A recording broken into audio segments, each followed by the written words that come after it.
Bismillahirrahmanirrahim. Assalamualaikum warahmatullahi wabarakatuh.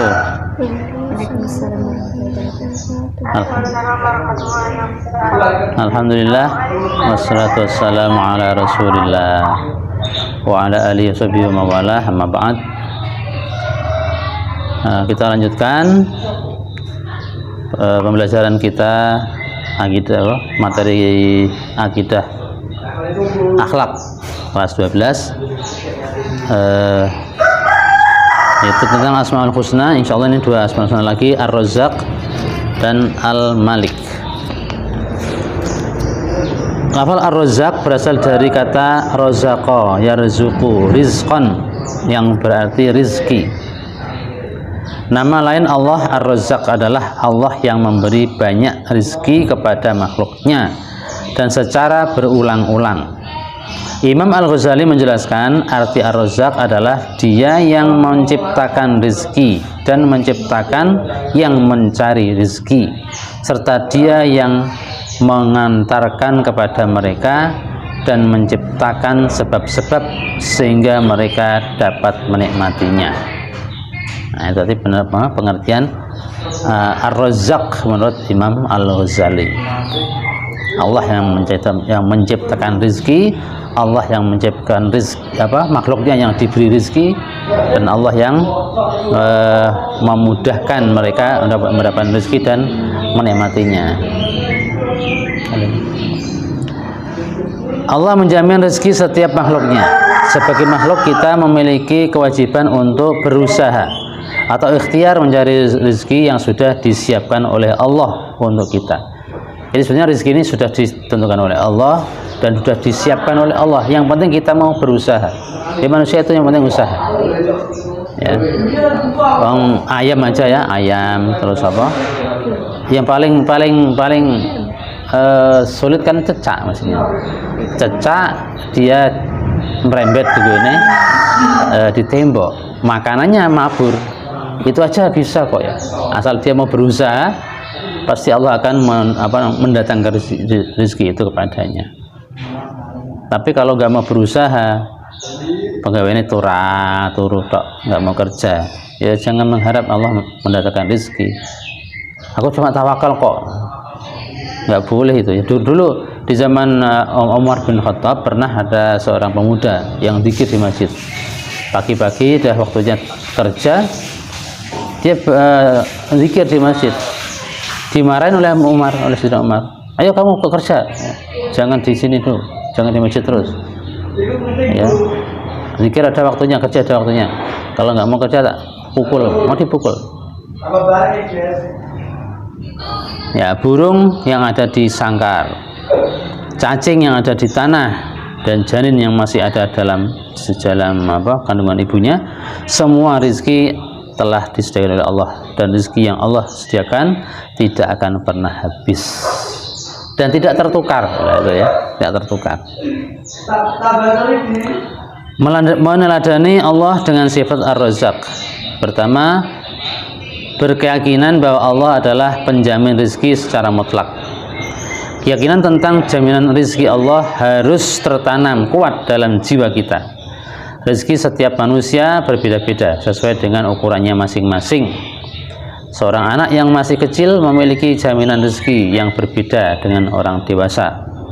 Allah menyiapkan sarana dan manusia diperintahkan untuk mengolahnya. Ya, memang Allah memberi rezeki itu enggak sama. Dan memang Allah menciptakan di dunia ini kan berpasangan, ya. Ada baik, ada buruk, ada laki-laki, ada perempuan, ada malam, ada siang, ada dewasa, ada anak-anak, ada yang kaya, ada miskin. Kalau kaya semua ya repot, ya enggak? Kaya semua repot, siapa yang mau mocok ya? Mau apa? Mocoknya sawah, mocoknya gini Tegalan. Siapa yang mau bangun rumah kalau semuanya kaya? Kalau semuanya miskin juga repot.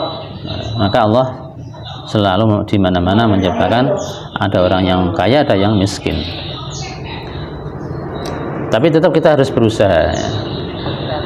Dan kekayaan itu yang paling penting bukan dilihat dari banyaknya uang, tetapi Innal ghina ghinan nafsi. Kekayaan yang sesungguhnya adalah kaya hati. Walaupun sedikit, tapi dia terima dengan ikhlas, dengan senang, itu lebih kaya daripada orang yang banyak uang tetapi tidak bersyukur. Yang kedua, berusaha maksimal dan qanaah. Nah, maksimal usahanya ya sesuai dengan kemampuan, dengan potensi yang dimiliki. Jadi sih harus dicari. Dan qanaah artinya terima yang pandum, ya, menerima bagian yang diberikan oleh Allah kepada kita. Tidak usah ndangak, ya, jangan ndangak dalam melihat harta. Wah, orang itu lebih kaya, saya harus bisa lebih melebihi dia. Tidak usah seperti itu, nanti nggak bersyukur. Tapi kalau dalam masalah harta kita dilo, maka kita akan selalu bersyukur. Bagi yang punya sepeda misalnya, sepeda ondel, selelilah, alhamdulillah punya sepeda ondel, tua-tua lah, ya.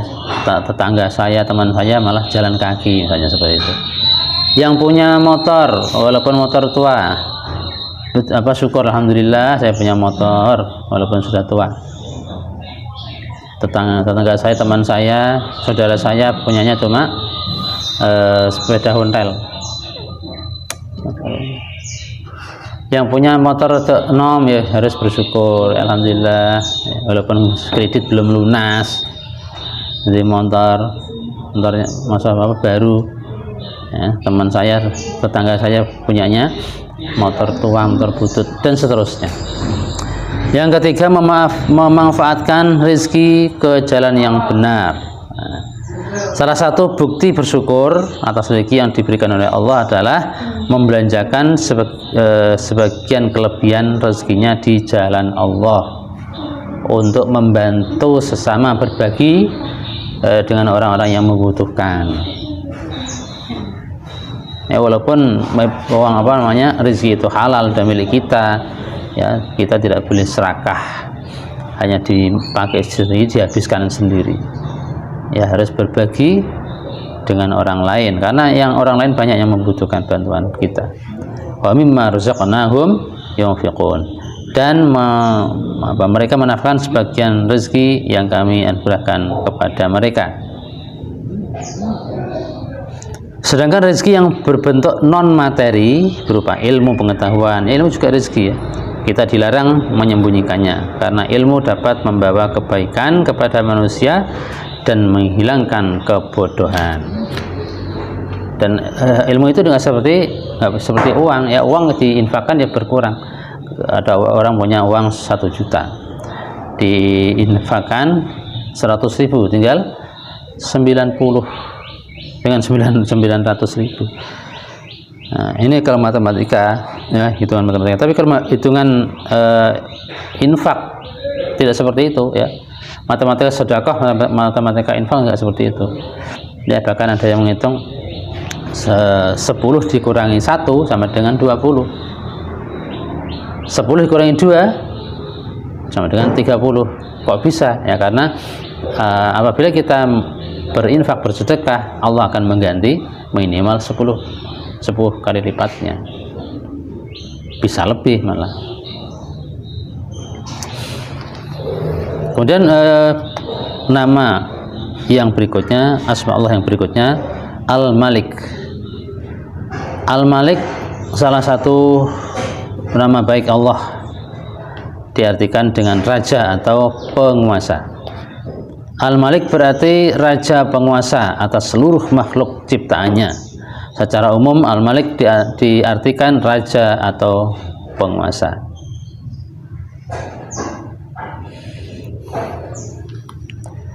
Allah SWT berfirman, yas'aluhu ma fis samawati wal ard kulla yaumin huwa fi sya'n.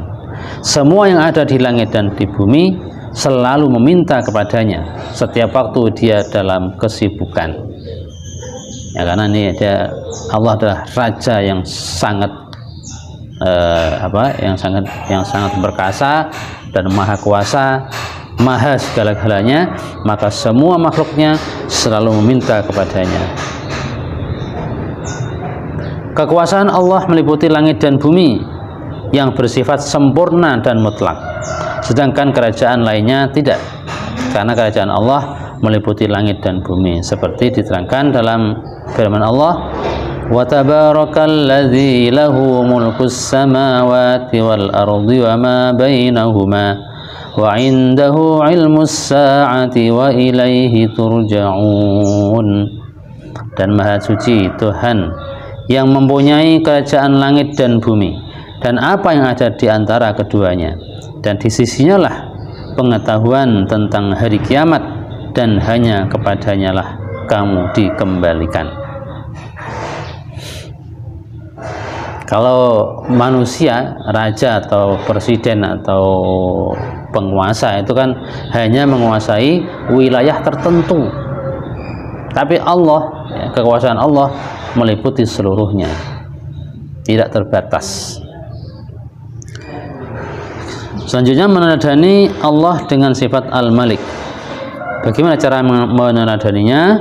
Cara yang pertama, tidak terlena dengan jabatan atau tahta. Manusia seharusnya menyadari bahwa kekuasaan yang dia miliki bersifat terbatas. Seorang raja atau presiden dibatasi oleh waktu dan wilayah tertentu, dan sewaktu-waktu kekuasaannya dapat hilang dengan mudah. Rasulullah bersabda, yang artinya orang yang dibenci oleh Allah serta yang paling jelek besok pada hari kiamat adalah seorang yang menamakan dirinya dengan nama Raja Diraja, Malikul Mulki, karena tiada zat yang bersifat raja kecuali Allah.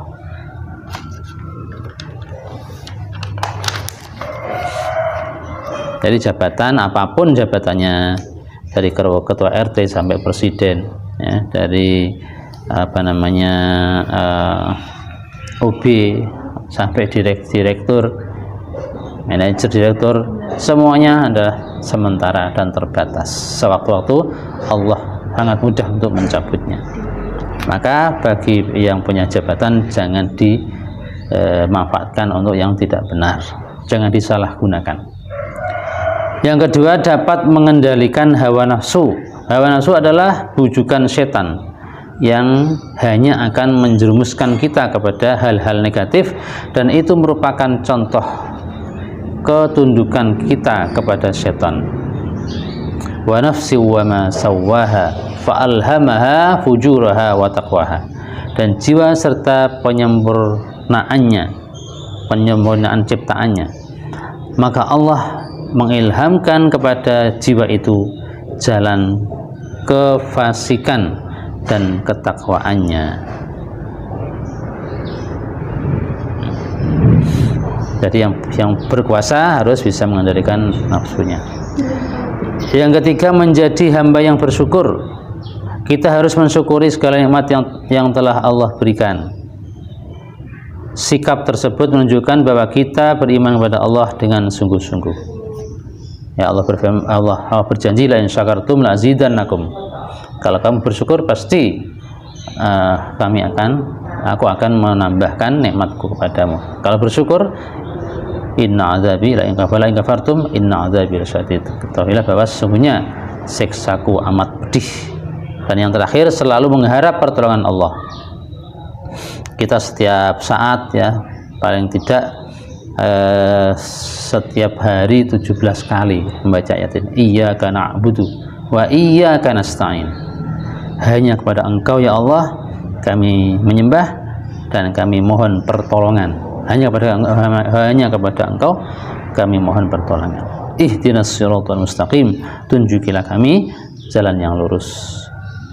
Siratal ladzina an'amta alaihim, yaitu jalan orang-orang yang Engkau beri nikmat kepada mereka. Ghairil maghdubi alaihim, bukan jalan orang yang dimurkai, yaitu orang kaum Yahudi. Waladdallin, dan bukan jalan orang-orang yang sesat, yakni kaum Nasrani.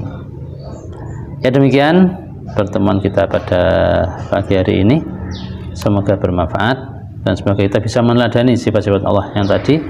Kita jadi hamba Allah yang selalu taat kepada Allah, menjadi hamba Allah yang baik, tidak pendendam, tidak rakus, pandai bersyukur.